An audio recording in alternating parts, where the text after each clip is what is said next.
Welcome to Soul Tips from PB, your source of Bible-based insights to strengthen your walk with God. Listen to Pastor Bong Bailon of Real Life Christian Communities as he shares brief yet impactful messages to inspire and guide your relationship with the Lord and with others.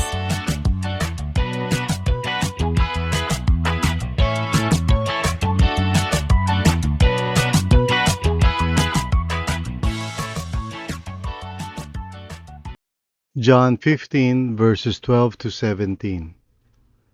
My command is this: love each other as I have loved you. Greater love has no one than this, to lay down one's life for one's friends. You are my friends if you do what I command.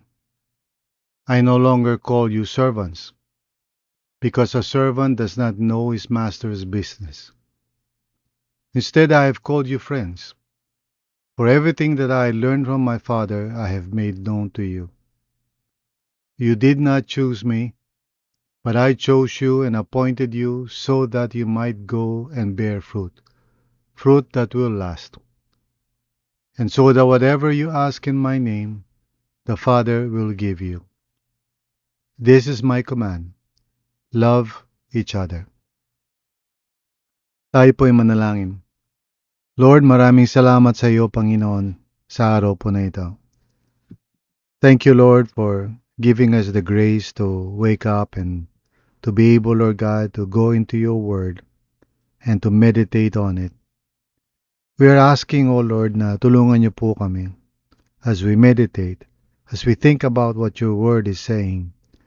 Buksan niyo po ang aming puso't isipan, O Lord, at tulungan niyo po kami na maintindihan namin, maunawaan namin ang sinasabi ng iyong banal na Espiritu sa amin. Gabayan niyo po kami sa aming meditation today. At ako po ay humingi ng tulong sa iyo na may you help me, Lord, to expound on your word faithfully, so that, Lord, yung nais mo na sabihin sa amin lahat may become clear, Lord, and we would be able to receive your word and apply it also in our lives, all by your grace, Panginoon. So thank you, Lord. Maraming salamat po. We commit to you itong time ng aming meditation at tunay nga, Lord God, na ang purpose nito is so that we may just grow and draw near to you, Panginoon, be closer to you sa pamagitan nga po ng inyong biyaya rin. Salamat po, Lord. In Jesus' name. Amen and amen. Hi everyone, my name is Pastor Bong Bailon. Ako po ang Senior Pastor ng Real Life Christian Communities, just in case hindi pa ninyo ako kilala. At kayo'y nakikinig sa daily devotional ng RLCC o Real Life Christian Communities, kung saan pinag-uusapan natin yung Sunday sermon.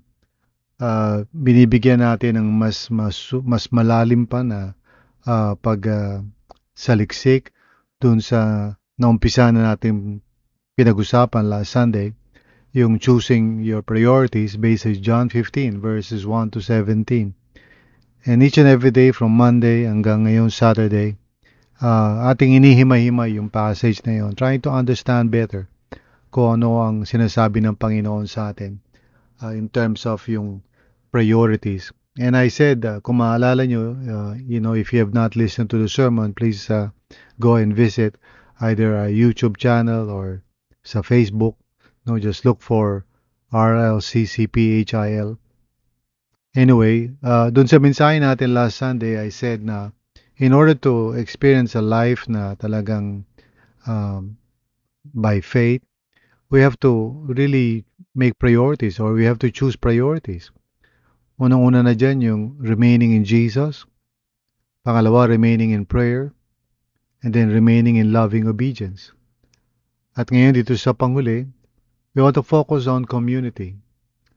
Ang title ng ating devotion for today is Prioritizing Community. At yun ang nais natin tingnan dahil right now sa mundong ating kinagagalawan, makikita natin na mga tao ay nakafocus sa kanilang sarili, sa self-interest nila, kung ano man yung agenda nila. At yung will ni Lord for us to live a life of love, hindi yan naririnig ng karamihan sa mga tao. Wala sa kanilang puso yan. But for those who follow the Lord Jesus, this is a priority.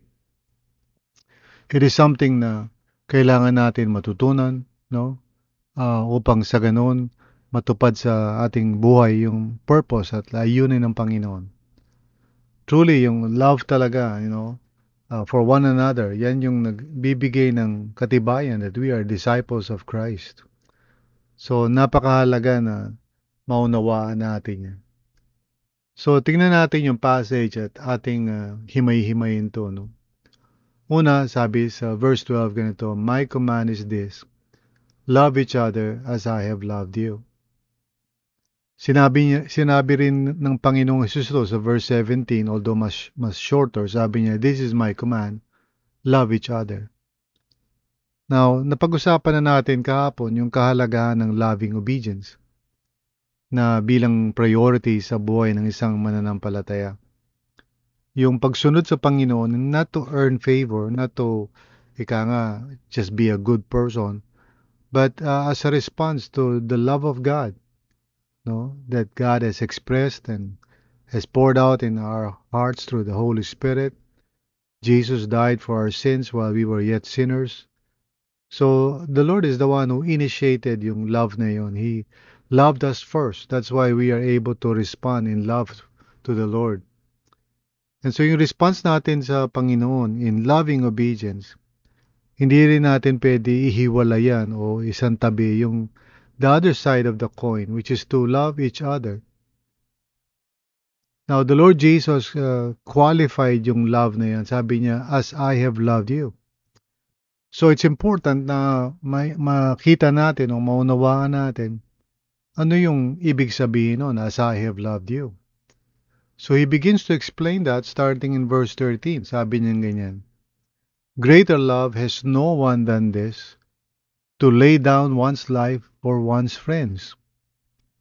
So, the kind of love that the Lord Jesus has revealed to us is a sacrificial kind of love. Hindi lang ito yung love na emotional or like lang kita kasi pareho tayo ng mga gusto.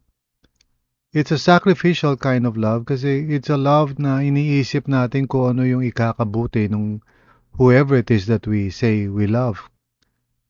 Just like our Lord Jesus Christ, yung love niya sa atin was to the point that He is willing to lay down His life for us. And He also calls us friends.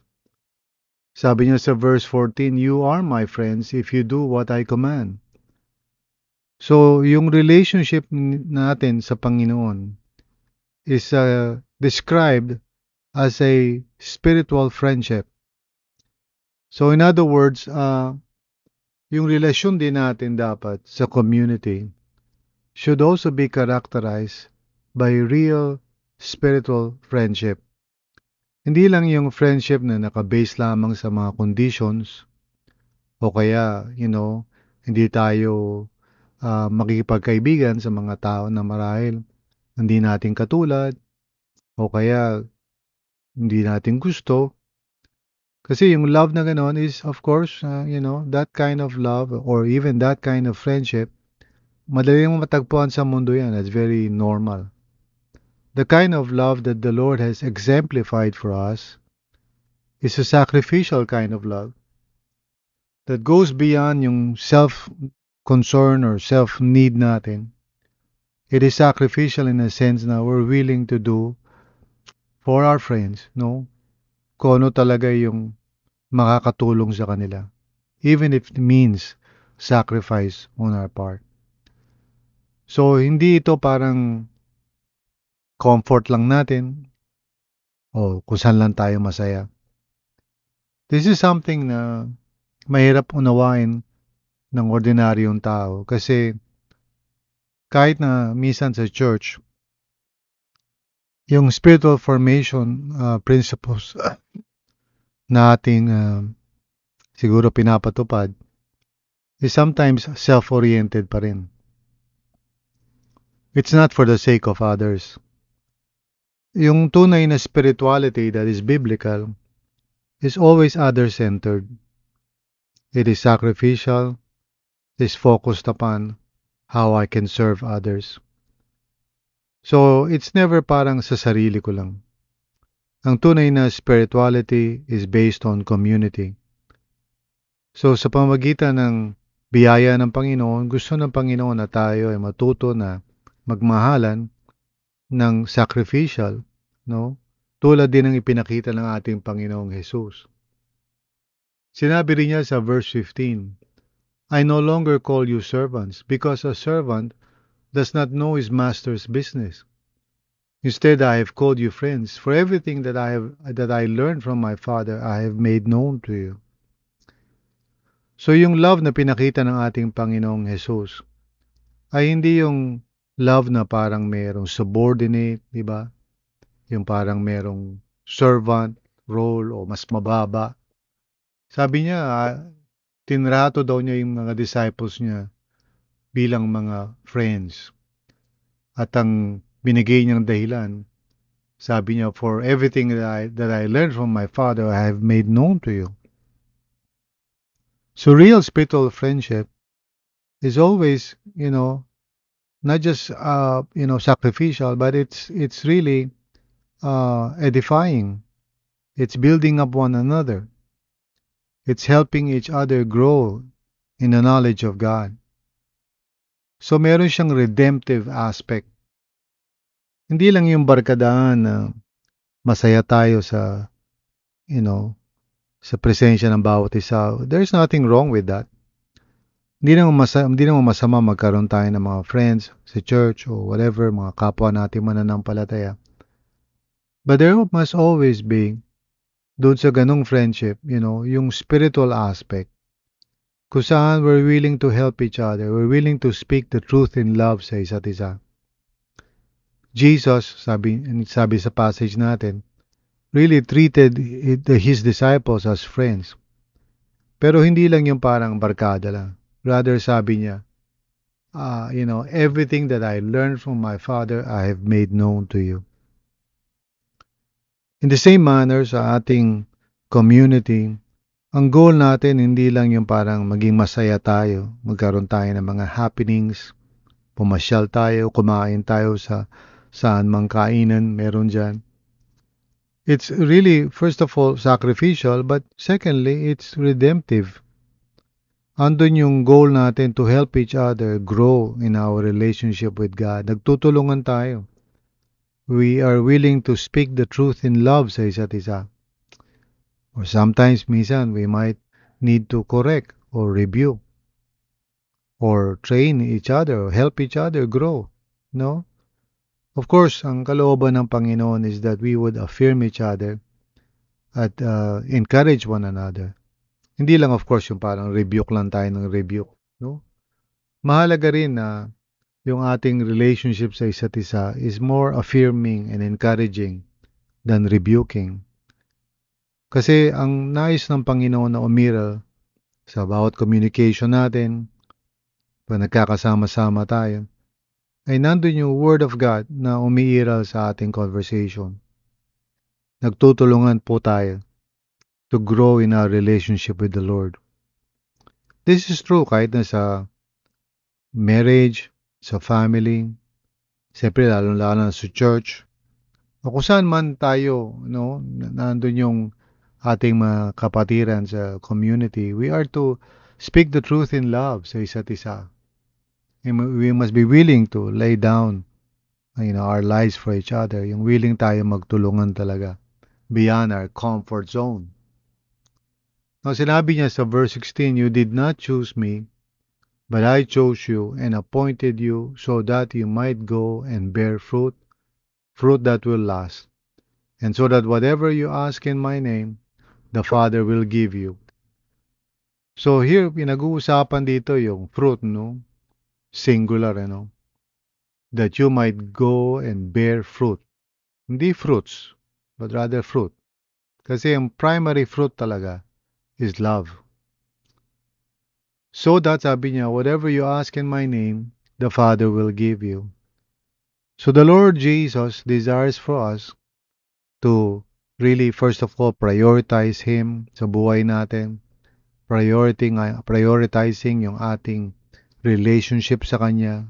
For He is the true vine and we are the branches. Gusto ng Panginoon na prioritize natin yung prayer, yung ating spiritual walk, yung soul care natin, relating with the Lord each and every day of our lives, practicing yung rule of faith that helps us to pay attention to God rather than being so hurried, super busy tayo. And then prioritizing yung loving obedience. So as we discern God's will, as we discern the Lord's will for us, we obey Him out of love, hindi dahil napipilitan tayo. Now, this comes to, the conclusion, and that is, of course, ang gusto ng Panginoon is that we would really live a life of love, lalong-lalo na in our communities. So sabi niya sa verse 17, this is my command, love each other. So ang primary fruit na nais ng Panginoon na ma-develop sa atin out of our relationship with Him is love. First of all, siyempre, love for God. Unang-una yan. But also, hindi natin kalilimutan yung love for others. As Jesus has loved us. So yun yung qualification nun. As Jesus has loved us. Tama-tama ito sa Sunday message natin because we're going to talk about that. The fruit of love. I-explore natin yan based on Galatians 5 verses 13 to 26. So basahin nyo na yun. I-ready nyo na yung sarili nyo for our Sunday service for tomorrow. But right now, we come to this conclusion sa ating devotional sa pagpili ng mga priorities natin. So choose community. Prioritize community. Let it be, not something na parang sinisingit mo lang, but as a priority in your life. We are to grow in our faith together with others. Hindi yung nag-iisa lang tayo. If you're listening right now and you're thinking now, well, I can pursue my Christian life all by myself, or maybe yung family ko, or maybe yung spouse ko, and I don't need other people beyond that. I can just do it on my own. Thank you. So yung ganong mindset is really a sign of pride on our part. Let us humble ourselves. Kailangan natin ng ibang mga tao. Of course, I don't mean to say na lahat na lang ng tao sa balat ng lupa. But we must be in community. Beyond our comfort zone. Yun, mahalaga yun. Beyond our comfort zone. Ibig sabihin ko ang mga, the way you live or practice your Christian faith is only with people na comfortable ka. That is not really community. Community is when we're willing to open up ourselves. Sometimes dun sa messy aspect of learning to understand each other, learning to forgive, learning to, think of the other person, hindi lang lagi yung sarili natin. Or being in the kind of situation na minsan, yung ka-relationship natin, maybe mayroon pa siyang mga faults, hindi pa niya, perfectly na overcome yung mga weaknesses niya. Learning to forgive, learning to love each other in spite of. So real community is, a bit messy. Totoo yun. Pero by the grace of God, yan yung purpose ni Lord sa atin. Pag in-imagine mo yung 12 disciples ni Jesus, each of them merong parang unique background. No? Kaya sabi nga, you did not choose me, but I chose you. Pag inisip mo yung mga disciples, parang mahirap intindihin na paano sila magkakaisa, paano sila magmamahalan. Kasi sari-sari yung background nila. Personality-wise, si James and John, mainitin ang ulo. Si Peter, medyo mapapil.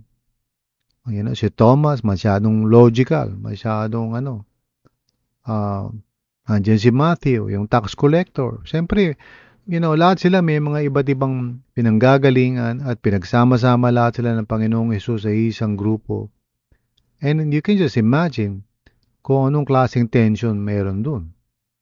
Pero si Jesus nga and by His Spirit, He unites people. He breaks down the barriers. Yun talagang nagagawa ng gospel. No, through the gospel of our Lord Jesus Christ, people can be united with others, even those na hindi naman nila katulad o maaring hindi naman nila normally pipiliin. So in other words, okay lang magkaroon ng mga barkada o kaibigan. Dapat lang naman yun. Pero real community is being with others, being sacrificial, being redemptive to one another, and talagang tulad ni Jesus, not thinking of ourselves only, but thinking of others as well. So, willing tayo to help each other in our walk with the Lord. Hindi lang tayo nakikibarkada sa mga gusto natin, but we build community. We learn to forgive. We learn to accept each other. We learn not to judge. We learn how to help each other spiritually. Real community is so vital sa buhay natin. Because, true spirituality is always in community. Tatandaan natin yan. We can never really do it on our own. So I hope and pray na kung nakikinig kayo, na sana i-pursue natin yung communityship together.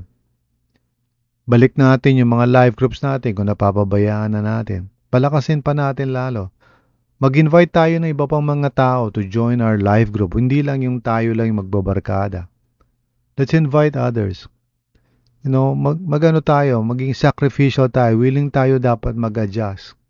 Pag may bagong tao, siyempre, you will have to adjust. You will have to know that person. And that person also has to make an adjustment. So, wag lang tayo magla-life group doon sa mga taong gusto lang natin. Let's get out of our comfort zone and build real community. Even with those na normally we may not choose them. But because of the purpose of Christ, we're willing to accept one another in the Lord. Amen? Sana yan po ang ating i-pursue. Tayo po ay manalangin. Lord, tulungan niyo nga po kami, Panginoon. I thank you, Lord, na sa RLCC maraming mga magbabarkada, maraming magkaka-close. Pero that is still not yet community talaga, the way you describe it in your word. Real community is when we're willing to go outside of our comfort zone, when we're willing to walk with others in the journey of faith, and even to experience, yung mga difficulties ng ganong klaseng relationship, learning how to forgive, learning how to love, learning how to accept. So Lord, tulungan niyo po kami, Panginoon, so that we would not just practice yung worldly kind of community, which is just being with people we like. Instead, help us to broaden yung aming perspective, to include others into our lives who may normally not have the chance to be with us. At nawa kami rin to be with them. Tulungan niyo po kami, Lord, to really experience and practice and prioritize community. In Jesus' name, amen and amen.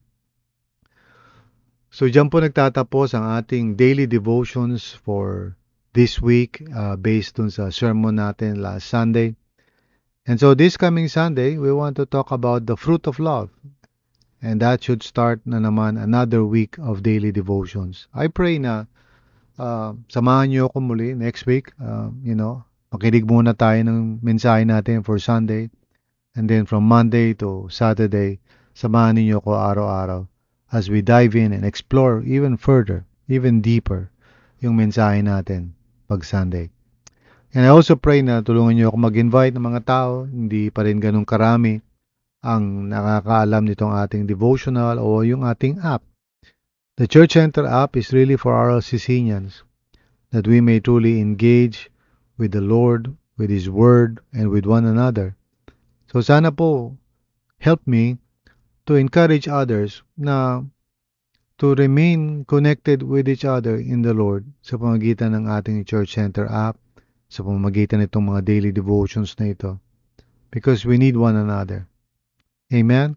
So I hope and pray na hindi lang tayo titigil dun sa barkada, that we would go beyond that, and that we would explore real, authentic community with others.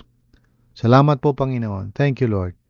In Jesus' name, amen and amen.